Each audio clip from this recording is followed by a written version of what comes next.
بسم اللہ الرحمن الرحیم۔ السلام علیکم۔ میرا جب سے کالج شروع ہوا تھا تب سے ہی میرے ساتھ یہی ہو رہا تھا کہ جب بھی میں کالج جاتی تو مراد نامی لڑکا، جس کی راستے میں ہی ایک چھوٹی سی دکان تھی، مجھے گھورتا رہتا۔ اس کا اس طرح سے مجھے دیکھنا مجھے بالکل بھی پسند نہیں تھا۔ پہلے تو میں صرف ایک چادر ہی اوڑھ کر جاتی تھی، پر جب سے اس نے مجھے اس طرح سے دیکھنا شروع کیا تھا تب سے میں نے نقاب بھی کرنا شروع کر دیا تھا اور میں عبایا پہن کر جاتی تھی، پر پھر بھی وہ مجھے دیکھنے سے باز نہیں آتا تھا۔ میں نے ایک دن تنگ آ کر اس کی دکان میں چلی گئی اور اسے کافی ساری باتیں سنائی۔ میں نے اس کو کہا تھا کہ کیا تمہارے گھر میں کوئی ماں بہن نہیں ہے جو تم مجھے اس طرح سے گھورتے رہتے ہو؟ عورت ذات کی عزت کرنا سیکھو اور کچھ خدا کا خوف کھاؤ۔ تمہارے جیسے مردوں کی اور تمہارے جیسے لڑکوں کی وجہ سے لڑکیاں باہر نکلنے سے ڈرتی ہیں۔ تم لوگوں کے گھروں میں بھی تمہاری بہنیں اور مائیں ہوتی ہیں، تو پھر تم جیسے مردوں کو یہ بات سمجھ میں کیوں نہیں آتی کہ ایسا کرنا غلط ہے؟ تم سوچو، اگر تمہاری بہن کے ساتھ کوئی ایسا کرے، آتے جاتے اسے گھورتا رہے، تو تمہیں کیسا لگے گا؟ میری بات سن کر وہ کافی شرمندہ ہونے لگا۔ مجھے کہنے لگا کہ مجھے معاف کر دو، میں اپنے دل کے ہاتھوں مجبور ہوں۔ تم مجھے بہت اچھی لگتی ہو اور میں تمہیں پسند کرتا ہوں، پر میں تمہیں ڈر کی وجہ سے کہہ نہیں پاتا تھا۔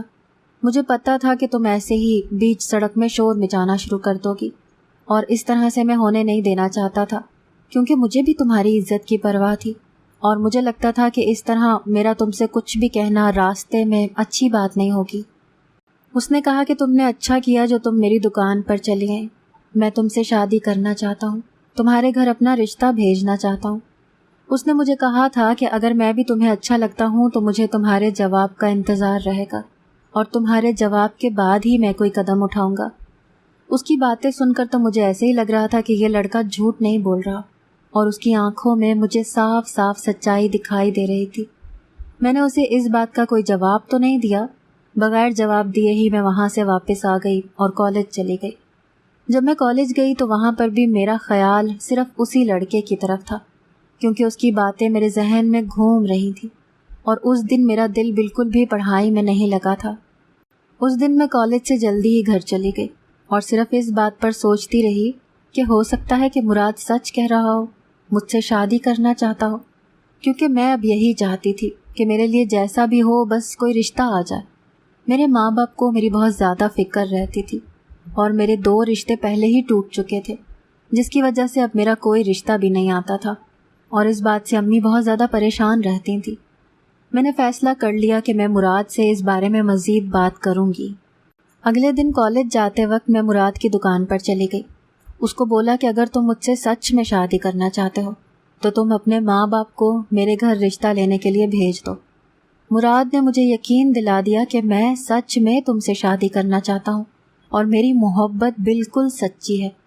میں نے مراد کا موبائل نمبر اس وقت اس سے لے لیا تھا، اور اس نے بھی مجھے کہا تھا کہ میں اب 1 یا 2 دن میں ہی اپنے ماں باپ کو راضی کر کے تمہارے گھر رشتے کے لیے بھیج دوں گا۔ اس بات کو کافی دن گزر گئے، پر مراد کے گھر سے ہمارے گھر رشتے کے لیے کوئی بھی نہیں آیا تھا۔ تب تو میں نے سمجھ لیا تھا کہ مراد جھوٹا تھا، اور جھوٹ بول رہا تھا کہ وہ مجھ سے محبت کرتا ہے اور مجھ سے شادی کرنا چاہتا ہے۔ یہ بات سوچ کر تو میرا بالکل ہی دل ٹوٹ گیا تھا۔ اچانک سے میرے موبائل پر مراد کی کال آنے لگی۔ میں نے جب مراد کی کال ریسیو کی تو اس کو کہا کہ تم نے تو کہا تھا کہ 1-2 دن میں تمہارے ماں باپ میرے گھر رشتہ لے کر آ جائیں گے، تمہارے گھر سے تو کوئی بھی نہیں آیا، اس کا مطلب تم نے میرے ساتھ جھوٹ بولا تھا۔ مراد نے کہا کہ میں نے تمہارے ساتھ کوئی بھی جھوٹ نہیں بولا ہے، میں اپنی امی سے تمہارے بارے میں بات بھی کی تھی، پر میری امی نے مجھے بنا بتائے میری شادی کا فیصلہ کر لیا تھا، میری بہن زرینہ کی ایک سہیلی کے ساتھ، وہ میری شادی کروانا چاہتی ہیں، پر تم فکر مت کرو، میں ایسا ہرگز بھی نہیں کروں گا، میں شادی صرف تم سے کروں گا، پھر مجھے اپنا گھر ہی کیوں نہ چھوڑنا پڑے۔ میں نے مراد سے کہا کہ میں نہیں چاہتی کہ تم میری وجہ سے اپنا گھر چھوڑو، تمہیں اپنے ماں باپ کو میرے گھر لانا پڑے گا، پھر ہی ہماری شادی ہوگی، تمہارے گھر والوں کی مرضی کے بغیر میں کبھی بھی تم سے شادی نہیں کروں گی، اور یہ بات تم اپنے ذہن سے نکال دو، اسی لیے کیسے بھی کر کے تمہیں اپنے گھر والوں کو اور اپنی بہن کو منانا ہی پڑے گا اور میرے گھر رشتے کے لیے لانا پڑے گا۔ میں نے ایسا کہہ کر کال کاٹ دی۔ اس بات کو گزرے دن گزر گئے، پر مراد کی کال نہ آئی۔ نہ اس کے گھر سے کوئی آیا۔ امی نے ایک دن مجھے بتایا کہ محلے کی ایک خاتون ہے جو رشتے کرواتی ہیں۔ میں نے تمہارے رشتے کے بارے میں اس کو بولا ہے اور اس نے مجھ سے اس بار پکا وعدہ کیا ہے کہ وہ تمہارا رشتہ ایک بہت ہی اچھے گھرانے میں کروائے گی۔ میں نے یہ ساری بات مراد کو فون پر بتا دی تو مراد نے مجھے کہا کہ میں ایسا ہرگز نہیں ہونے دوں گا، تم میری ہو اور میں تم سے شادی ضرور کروں گا، مجھے بس کچھ دنوں کی مہلت دے دو، میں اپنے گھر والوں کو راضی کر پاؤں۔ تو میں نے مراد کو بول دیا کہ میں اپنی امی کو نہیں روک سکتی، اگر لانا ہے تمہیں اپنے ماں باپ کو تو جلدی ہی لے کر آنا پڑے گا۔ اگلے ہی دن مراد کے ماں باپ میرے گھر رشتہ لینے کے لیے آ گئے تھے۔ میں سمجھ گئی تھی کہ مراد نے زبردستی ان کو ڈرا دھمکا کر ہی بھیجا ہوگا، کیونکہ وہ پہلے بھی مجھ سے کہہ رہا تھا کہ اگر تمہارے ساتھ میری شادی کرنے پر میرے گھر والے راضی نہیں ہوئے تو میں گھر چھوڑ کر چلا جاؤں گا۔ میں نے مراد کے گھر والوں کی بہت اچھے طریقے سے خاطرداری کی تھی۔ اس کے ماں باپ کو تو میں بہت ہی پسند آ گئی تھی، کیونکہ مجھ میں کوئی بھی کمی نہیں تھی۔ میں ایک پڑھی لکھی اور خوبصورت لڑکی تھی، میرا رنگ روپ بھی کافی اچھا تھا اور میں گھرداری میں بھی بہت اچھے طریقے سے جانتی تھی، کیونکہ میری ماں تو بوڑھی ہو چکی تھی اور اپنے گھر کو میں ہی سنبھالتی تھی۔ میں اپنے ماں باپ کی اکلوتی بیٹی تھی، اسی لیے سارے گھر کی ذمہ داری مجھ پر ہی تھی۔ مراد کے ماں باپ رشتہ پکا کر کے جب اپنے گھر چلے گئے تو امی بہت زیادہ خوش ہو رہی تھیں، کیونکہ ان کو میرے رشتے کی بہت ہی فکر رہتی تھی۔ کچھ ہی دنوں میں ہم دونوں کی شادی ہو گئی تھی اور مراد بہت زیادہ خوش تھا۔ خوش تو میں بھی تھی، پر مراد نے مجھے کہا تھا کہ مجھے ایسے لگ رہا ہے کہ میں نے یہ ساری دنیا حاصل کر لی ہے، مجھے یقین نہیں آ رہا ہے کہ میں نے تمہیں حاصل کر لیا ہے۔ وہ مجھ سے بہت زیادہ محبت کرتا تھا۔ میری شادی کی اگلی ہی صبح میری نند میرے کمرے میں آئی، جس کا نام زرینہ تھا۔ اس نے آتے ہی گندم کے 10 دانے میرے پلو میں باندھ دیے۔ میں نے جب اس سے سوال کیا کہ آپ کیا کر رہی ہیں تو اس نے مجھے بتایا کہ یہ تو ہماری رسم ہے، یہ گندم کے 10 دانے اپنے پلو سے کبھی بھی مت نکالنا، ورنہ تمہیں کبھی بھی حمل نہیں ٹھہرے گا۔ یہ بات سن کر تو میں ڈر گئی۔ اب پتہ نہیں یہ ان کی کون سی رسم ہے، اس سے پہلے تو میں نے کبھی بھی ایسی کوئی رسم نہیں سنی تھی۔ اس نے جیسے ہی گندم کے دانے میرے پلو میں باندھے تو میرا سر تھوڑا چکرانے لگا اور مجھے ایسے لگا میں بہت زیادہ تھک گئی ہوں، مجھے کافی نیند آنے لگی۔ پھر تو مجھے پتہ بھی نہیں چلا اور کب میری آنکھ لگ گئی۔ جیسے ہی میری آنکھ کھلی تو میں غسل خانے میں موجود تھی۔ یہ دیکھ کر تو میں بہت حیران ہوئی کہ میں یہاں غسل خانے میں کیسے پہنچی۔ میں اس وقت تو یہی سوچ رہی تھی کہ شاید میں نہانے آ گئی تھی اور تھکاوٹ کی وجہ سے مجھے یہیں پر نیند آ گئی تھی، کیونکہ شادی میری ایک دن پہلے ہی ہوئی تھی اور شادی میں بہت زیادہ تھک گئی تھی۔ میں جلدی جلدی غسل خانے سے نکلی اور اپنے کمرے میں چلی گئی۔ میں یہ سوچ کر شکر کر رہی تھی کہ اچھا ہوا کسی کو پتہ نہیں چلا کہ میں غسل خانے میں سو گئی تھی، پر مجھے اپنی اس بات پر بہت حیرانگی ہو رہی تھی کہ میں نے ایسا کیسے کر دیا۔ خیر، میری شادی کو کچھ دن گزر گئے اور میں نے اپنے ساس سسر کی دل و جان سے خدمت کرنا شروع کر دی اور اپنے گھر کو بہت ہی اچھے سے سنبھالنا شروع کیا۔ میں اپنے گھر کا سارا کام خود ہی کرتی تھی۔ میرا شوہر مراد ایک چھوٹی سی دکان چلاتا تھا اور مشکل سے ہی اس سے اتنے پیسے آتے تھے جس سے ہمارا گھر چل سکے، اسی لیے میں نے سلائی کرنا شروع کر دی تھی۔ محلے کی کافی عورتوں کے کپڑے میں ہی سیتی تھی، جس سے مجھے اچھے خاصے پیسے مل جاتے تھے۔ میں اس سے گھر کا راشن وغیرہ یا سودا منگوا لیتی تھی۔ یہ بات میری ساس کو بہت اچھی لگتی تھی۔ میں نے آتے ہی گھر کی ذمہ داریاں سنبھال لی تھیں اور گھر چلانے میں بھی اپنے شوہر کی مدد کرتی تھی۔ میری نند زرینہ کا رویہ بھی میرے ساتھ اچھا ہی رہتا تھا۔ اگر اس کا دل کرتا تو کبھی کبھار وہ کام کرنے میں میری مدد کر دیتی تھی۔ اگر اس کا دل نہیں چاہتا تھا تو میں بھی اس کو نہیں کہتی تھی، کیونکہ میں یہی سوچتی تھی کہ آگے چل کر تو یہ سارا گھر مجھے ہی سنبھالنا ہے۔ وہ تو اس گھر کی بیٹی ہے، کبھی نہ کبھی اس گھر سے رخصت ہو ہی جائے گی۔ جس طرح میں اپنے ماں باپ کا گھر چھوڑ کر آئی ہوں، وہ بھی اپنے ماں باپ کا گھر چھوڑ کر ایک دن چلی جائے گی، کیونکہ وہ مراد سے عمر میں کافی بڑی تھی۔ ابھی تک اس کی شادی بھی نہیں ہوئی تھی۔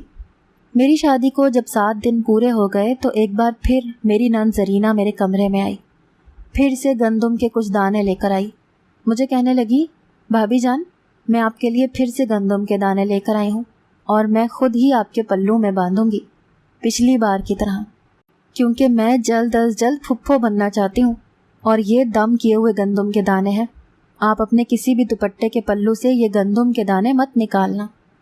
میں نے جب اس کی یہ بات سنی کہ وہ جلد ہی پھپھو بننا چاہتی ہے، تو پھر تو مجھے بھی احساس ہونے لگا کہ مجھے ان کو یہ خوشی جلد از جلد دینی چاہیے اور اس گھر کو ایک وارث دینا چاہیے۔ اب تو میرا بھی دل چاہ رہا تھا کہ میں جلدی سے امید سے ہو جاؤں اور اس گھر میں ایک چھوٹا سا بچہ آ جائے۔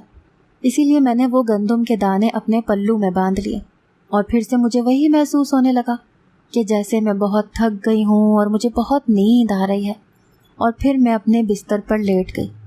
جب میری آنکھ کھلی تو میں غسل خانے میں موجود تھی، اور میرے کپڑوں پر گیلی مٹی یعنی کہ کیچڑ لگا ہوا تھا۔ میں تو یہ دیکھ کر بہت ہی پریشان ہو گئی کہ آخر یہ کیچڑ میرے کپڑوں پر کہاں سے لگا، اور میں تو اپنے کمرے میں سو رہی تھی، یہاں غسل خانے میں کیسے پہنچ گئی؟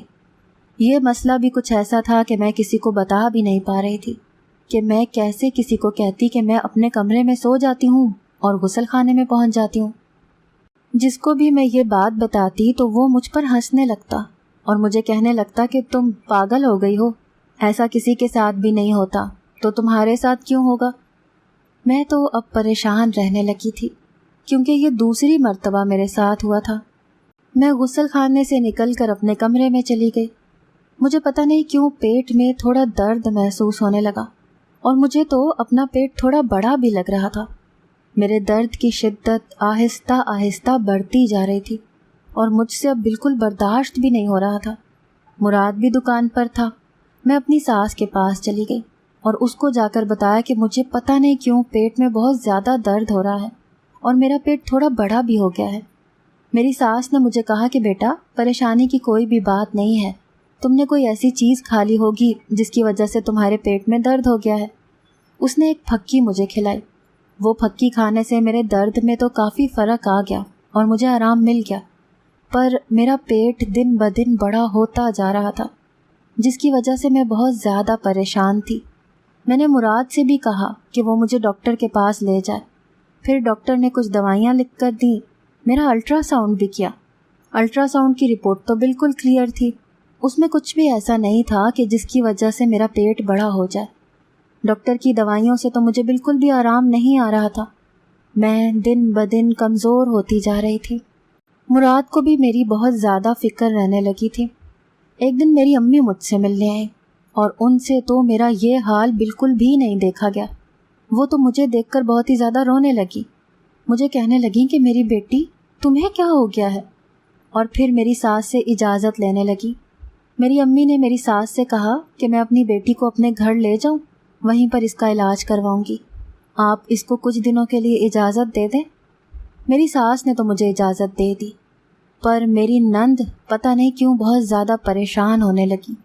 اس کے چہرے کا رنگ اڑنے لگا، جیسے وہ بالکل بھی نہیں چاہتی کہ میں اس گھر سے جاؤں، اور وہ امی کو منع کرنے لگی کہ نہیں نہیں، میں اپنی بھابھی کا خود ہی خیال رکھوں گی، آپ ان کو یہاں سے مت لے کر جائیں۔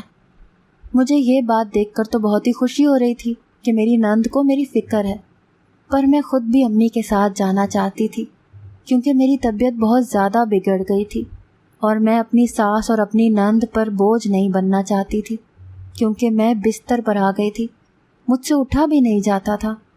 مراد ہاتھ سے پکڑ کر مجھے واش روم لے جاتا تھا اور کھانا تک وہ اپنے ہاتھ سے مجھے کھلاتا تھا۔ مراد مجھ سے بہت زیادہ محبت کرتا تھا، اس کو میری بہت ہی فکر تھی، اسی لیے امی کے گھر بھی وہ میرے ساتھ چلنے لگا۔ جب میں امی کے گھر پہنچی تب میرا پیٹ میں پھر سے بہت زیادہ درد ہونے لگا۔ میں درد کے مارے چلانے لگی۔ امی سے تو میری یہ حالت بالکل بھی نہیں دیکھی جا رہی تھی۔ امی نے خالہ سکینہ کو بلایا تاکہ ان سے کوئی مشورہ لے سکیں۔ سکینہ خالہ ہمارے گھر آئیں۔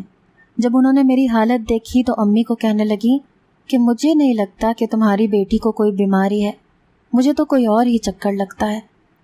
مراد خالہ سکینہ سے کہنے لگے کہ خالہ کیا بات ہے، آپ مجھے بتائیں، میں اپنی بیوی کے لیے کچھ بھی کرنے کے لیے تیار ہوں، جتنا بھی پیسہ لگ جائے گا میں خود کو بیچ کر بھی اپنی بیوی کو بچاؤں گا۔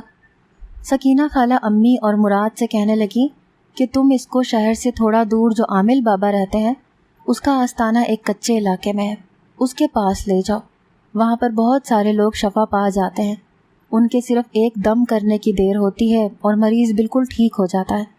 میں نے تو کافی مریضوں کو ان کے بارے میں بتایا ہے اور وہ وہاں سے شفا یاب ہو کر ہی آئے ہیں اور مجھے دعائیں دیتے ہیں کہ تم نے ہمیں اس عامل بابا کے بارے میں بتایا تھا۔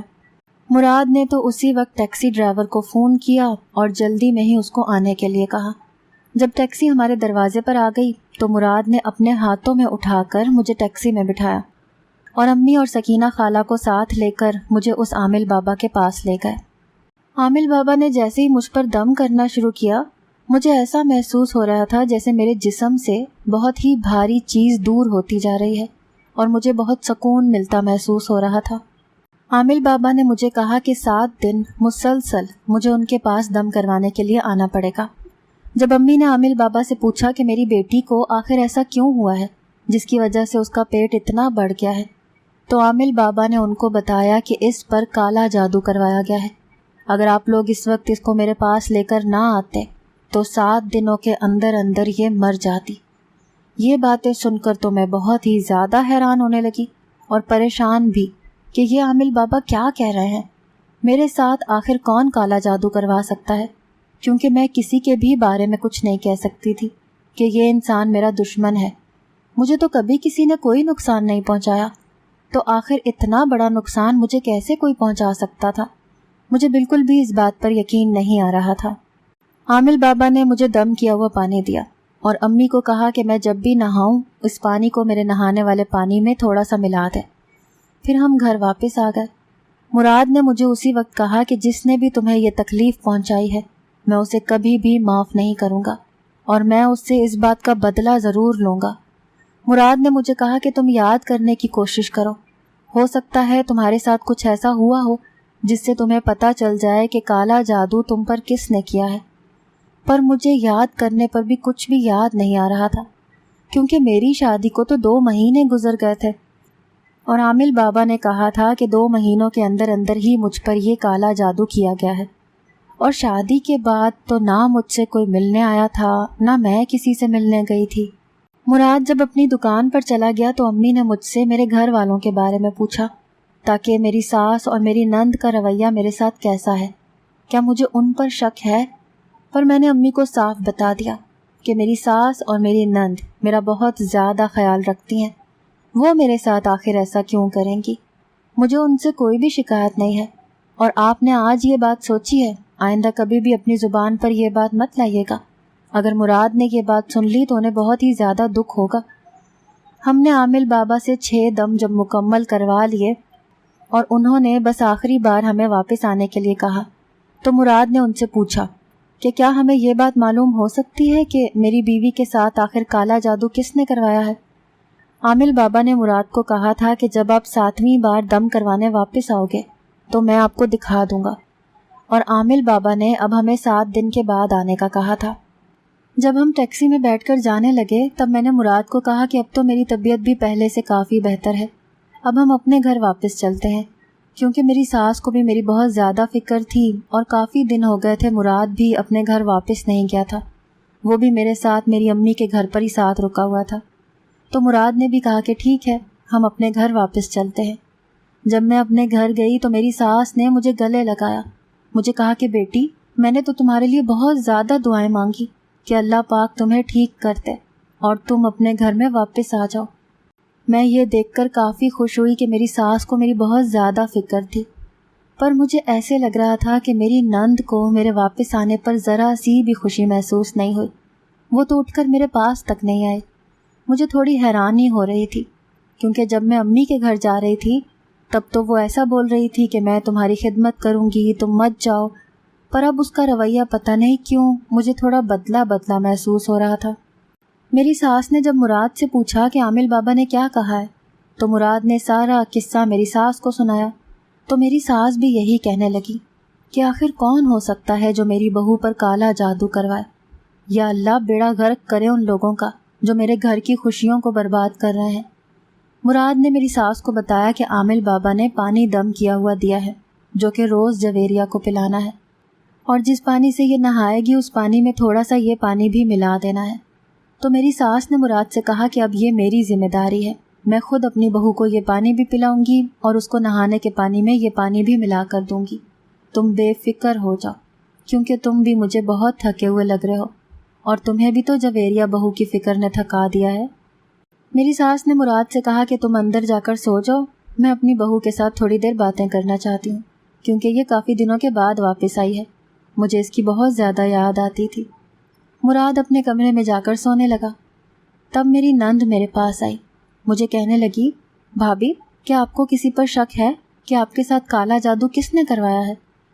تو میں نے زرینہ سے کہا کہ نہیں، مجھے کسی پر بھی شک نہیں ہے کہ میرے ساتھ کالا جادو کس نے کروایا ہے، پر عامل بابا نے ہمیں کہا ہے کہ اس بار وہ ہمیں اس انسان کا چہرہ ضرور دکھائیں گے جس نے میرے ساتھ کالا جادو کیا ہے. یہ بات سننے کے بعد تو زرینہ کا چہرہ زرد پڑنے لگا. مجھے سمجھ نہیں آ رہا تھا کہ آخر اس کے چہرے کا رنگ کیوں اڑ رہا ہے، پر پھر بھی میرے دل میں اس کے لیے کوئی بھی شک پیدا نہیں ہوا تھا. میں اپنے کمرے میں چلی گئی. جب مجھے پیاس لگی تو میں نے اپنا دم کیا ہوا پانی جو کہ باہر بھول گئی تھی وہ لینے آئی تو وہ پوری پانی کی بوتل نیچے گری ہوئی پڑی تھی. جب میں نے ساس سے پوچھا کہ میرا دم کیا ہوا پانی کس نے نیچے گرایا تو وہ بھی پریشان ہونے لگی. کہنے لگیں کہ بیٹا مجھے تو نہیں معلوم، پتہ نہیں یہ کیسے گر گیا. میں نے مراد کو جا کر بتا دیا. مراد پھر سے عامل بابا کے پاس چلے گئے اور دوسرا پانی دم کروا کر لے آئے. پھر مراد نے وہ پانی اپنی الماری میں جا کر رکھ دیا. مجھ سے کہا کہ جب تمہیں پیاس لگے تو تم وہاں سے جا کر پانی نکالنا، اور یہ پانی اب تم نے باہر ہرگز نہیں نکالنا. پورے 7 دن میں نے ویسا ہی کیا اور وہ پانی کی بوتل میں نے باہر نہیں نکالی. تھوڑا تھوڑا کر کے اس میں سے پانی نکالتی رہی. جب 7واں دن آیا اور ہمارے عامل بابا کے پاس جانے کا وقت آیا تو میں نے مراد کو فون کیا. اس نے مجھے کہا کہ 1 گھنٹے کے بعد میں آ جاؤں گا، پھر ہم چلیں گے، کیونکہ اس کو تھوڑا کام تھا اور اسی لیے اس کو تھوڑی دیر ہو گئی تھی. میری ساس میرے کمرے میں میرے پاس بیٹھی تھی کیونکہ اس بار وہ بھی میرے ساتھ عامل بابا کے پاس جانا چاہتی تھیں. ہم دونوں ساس بہو بیٹھی تھیں کہ میری نند اچانک میرے کمرے میں آئی اور آ کر میرے پیروں میں بیٹھ گئی. مجھ سے کہنے لگی کہ بھابھی مجھے معاف کر دو. میں پریشان ہونے لگی کہ آخر زرینہ کو کیا ہو گیا ہے، یہ کیوں ایسے بول رہی ہے. اس نے مجھے کہا کہ بھابھی آپ بھائی کو مت بتائیے گا ورنہ ہم دونوں بہن بھائیوں کا رشتہ ہمیشہ کے لیے ختم ہو جائے گا. میں نے ہی وہ کالا جادو آپ پر کروایا تھا. یہ بات سن کر تو میں حیران ہو گئی کہ زرینہ نے آخر میرے ساتھ کالا جادو کیوں کروایا. میری ساس اس وقت کھڑی ہو گئی اور زرینہ کو زوردار تھپڑ مارا کہ تم نے ایسا کیوں کیا زرینہ. زرینہ نے اپنی ماں کو بتایا کہ میں مراد بھائی کی شادی اپنی سہیلی فوزیہ سے کرنا چاہتی تھی کیونکہ میں اس کے بھائی کو پسند کرتی تھی اور وہ وہیں پر شادی کرنا چاہتا تھا جہاں پر اپنی بہن کا رشتہ بھی کرتا، یعنی کہ وہ وٹے سٹے کا رشتہ کرنا چاہتا تھا. اور مراد کو بھابھی پسند آ گئی. اس نے زبردستی بھابھی سے شادی کر لی، جبکہ میں نے کافی کوشش کی تھی کہ مراد بھائی کی شادی بھابھی کے ساتھ نہ ہو. زرینہ نے اپنی ماں کو بتایا کہ یہ سب کچھ کرنے کے لیے اس کو اس کی سہیلی فوزیہ نے کہا تھا کہ اگر تم اپنی بھابھی پر کالا جادو کرواؤ گی تو ہمیشہ کے لیے تمہاری اس سے جان چھٹ جائے گی اور کسی کو پتہ بھی نہیں چلے گا، تمہاری بھی بات بن جائے گی. پر آج جب بھابھی نے کہا کہ عامل بابا آج ان کو بتائیں گے کہ کس نے ان پر جادو کروایا ہے تو میں ڈر گئی کہ اب تو ہم دونوں بہن بھائیوں کا رشتہ ہمیشہ کے لیے ختم ہو جائے گا، کیونکہ مراد بھائی کہہ رہے تھے کہ میں اس انسان کو کبھی بھی معاف نہیں کروں گا جس نے میری بیوی پر کالا جادو کروایا ہے. تو وہ مجھے کیسے معاف کر سکتے تھے؟ وہ تو ہمیشہ کے لیے مجھ سے اپنا منہ موڑ لیتے اور اپنا رشتہ ختم کر لیتے. میں ایسا بالکل بھی کبھی بھی نہیں چاہتی. زرینہ نے بتایا کہ میرا دم کیا ہوا پانی بھی اسی نے پھینکا تھا. مجھے تو اس کی باتوں پر یقین ہی نہیں آ رہا تھا کہ اس نے تو کبھی مجھے محسوس تک نہیں ہونے دیا کہ وہ بھی میری دشمن ہو سکتی ہے. زرینہ بہت ہی زیادہ رو رہی تھی. اس کو اپنی غلطی کا احساس ہو رہا تھا کہ اس نے بہت زیادہ غلط کیا ہے. اور زرینہ کی ماں یعنی کہ میری ساس زرینہ کو کہہ رہی تھی کہ اس بات کے لیے میں تمہیں کبھی بھی معاف نہیں کروں گی. تم آج کے بعد میری بیٹی نہیں ہو، اپنا دودھ تک تمہیں کبھی نہیں بخشوں گی. تم نے اتنی گھنونی حرکت کی ہے. تب میں نے اپنی ساس کو کہا کہ زرینہ کو معاف کرتے ہیں، اس کو اپنی غلطی کا احساس ہو گیا ہے، ہمارے لیے اتنا ہی کافی ہے. میں نے زرینہ کو گلے لگایا اور اس کو بولا کہ میں مراد کو کبھی بھی یہ نہیں بتاؤں گی، تم بے فکر ہو جاؤ. اس نے مجھے کہا تھا کہ تم بہت زیادہ اچھی ہو، میں تو تمہاری جان لینے تک کی کوشش کی پر تم نے مجھے معاف کر دیا. میں ساری زندگی تمہاری احسان مند رہوں گی، کیونکہ تم نے ہم دونوں بہن بھائیوں کا رشتہ بچا لیا، جبکہ تم نے خود پر اتنی تکلیفیں جھیلیں۔ اس کے بعد ہمارے گھر کا ماحول بہت ہی پرسکون ہو گیا، اور پھر میں اس عامل بابا کے پاس بھی نہیں گئی، کیونکہ اگر میں ان کے پاس جاتی تو وہ مراد کو بتا دیتے کہ کالا جادو کس نے کروایا ہے، اور اب میں ایسا بالکل بھی نہیں چاہتی تھی۔ میری طبیعت بالکل ٹھیک ہو گئی تھی، اور پھر ہم ایک ساتھ بہت ہی خوش زندگی گزارنے لگے۔ اگر آپ کو ہماری آج کی کہانی پسند آئی ہے تو اسے لائک کریں، شیئر کریں اور چینل کو سبسکرائب کرنا مت بھولیے گا۔